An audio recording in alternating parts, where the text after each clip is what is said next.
Live from Las Vegas, Nevada, it's Keto Cooking.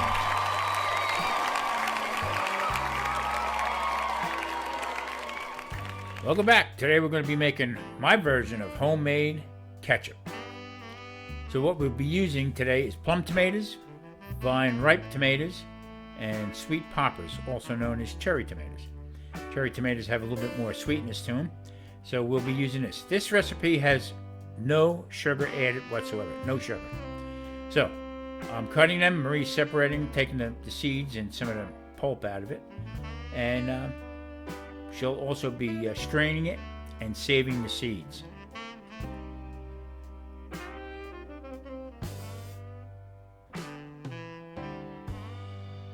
Now we're getting ready to go into the smoker. All right, there it is. Now what she'll do is she sifts through that through a fine sieve there, separates the juice, and puts them on a paper towel, labels them, and they'll dry. I'm telling you, we'll have tomatoes everywhere. The best balcony tomatoes you ever had in your life. Also, the juice that she's separating it from there. That juice I'll use also as I make the process. Now the whole idea is to dry these out. Has a little bit of a smoky taste to it, but not overwhelming. And this will also help dry it. There they are in the smoker. They're just about done. Now, these will go into a blender. I'll add some seasoning to it, a little bit of olive oil, and then we'll blend it up into a nice pulp. Now, I leave the skins on because I will be separating it later. I'll be running that through a sieve also. A little olive oil on it, into the little Mighty Mix it goes. I'm having trouble talking again today. And now this will go into a pot, and we'll start the process. I tell you, that tastes just as good just like that.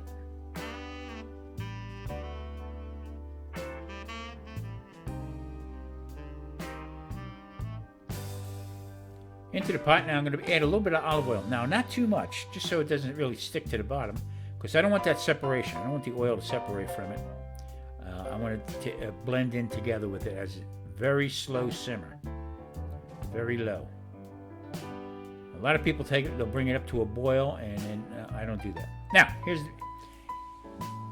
here is my seasoning. I have allspice. I also have clove. I have cinnamon and ginger. Now they're 1/4 teaspoons each.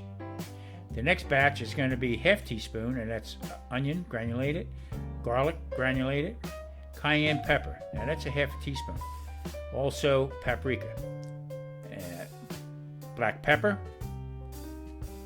and a tablespoon of oregano. Now I have a feeling that cayenne pepper is going to be a little much. Maybe that should have been 1/4. But anyway, I like things hot. Into the pot it goes. We'll stir it around. Now to this, I'm going to be adding some water. It's just a little too thick in there for now.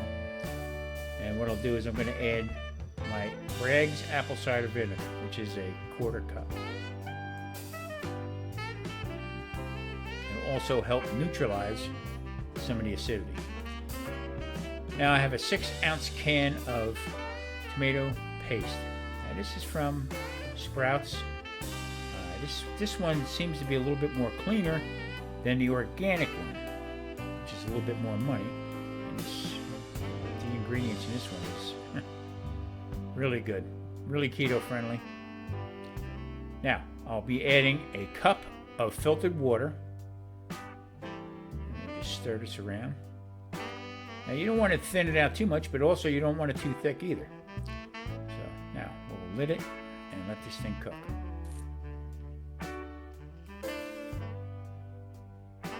Altogether, it's probably about an hour and 10 minutes. Cooking it down, steady stirring it. Now that's pretty much the consistency that you want with it. Now in between, I take the immersion blender and I go in there and I try to thin it out a little bit more. Break up some of the skin and stuff like that. Now, there is that juice.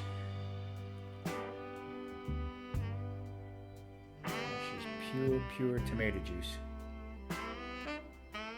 Again, no sugar added, none whatsoever. I don't put that much salt in it. I salt it towards the end, just about when it's done. I'll taste it and I'll add it to my taste. I don't like to overpower too many things with salt. Now, into the strainer. Now, like I said before, I'll probably run the immersion blender a couple times through it while it's in the pot. Now, it's getting ready to separate. Now, people say, well, why would you go through all this aggravation? You know, it's not aggravating. I mean, I know exactly what's in my ketchup now. It's good for a month. The vinegar that's cooked in it, it's almost like it's preserved. But I wouldn't go past a month with it. Just that's my own preference. There it is. It's starting to come up to consistency of ketchup. You know, working in the kitchen, you wish you had a third hand. How am I going to get this ketchup into this pot? I wish I had a third hand. Hey, hello, third hand. Oh, this makes life much easier. Now, pour this in. We'll fill up that little container. I'll scrape it out. Oh, not to make a mess. Oops. Okay, thank you, third hand. Say goodbye. Now, wipe up a little bit. And we got a container of ketchup. Nice.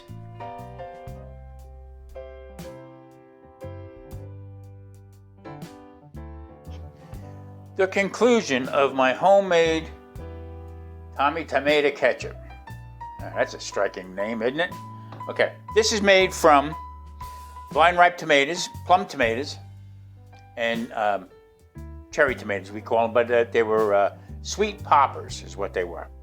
Now, this side over here, just a little comparison of my tomato ketchup. Now I keep this around because Marie is not diabetic, and if she uses ketchup, she uses it on here if the grandkids come over or whatever. All right, without getting too deep into this over here, the one I made, okay, I like little things hot, okay, so what I did was I added a half a teaspoon of cayenne pepper. Now, you should probably use a quarter teaspoon, but it's more of a hot-based flavor to it, very tomatoey. The vinegar, I use apple cider vinegar in it. Now, by all means, you could use monk fruit in here. One recipe I've seen said 5 tablespoons of this monk fruit into this ketchup here, but I wouldn't use it, not at all. Now, regular ketchup taste. It has that regular ketchup taste. The problem I see with people wouldn't like this what I made is because it has no sweetener in it whatsoever. That's the only thing. But getting back to the basics, if you want that little dipper in there, I tell you what, it's got a little heat to it. So, all right, next one I'm going to make some barbecue sauce, so that's down the road. Thanks for watching.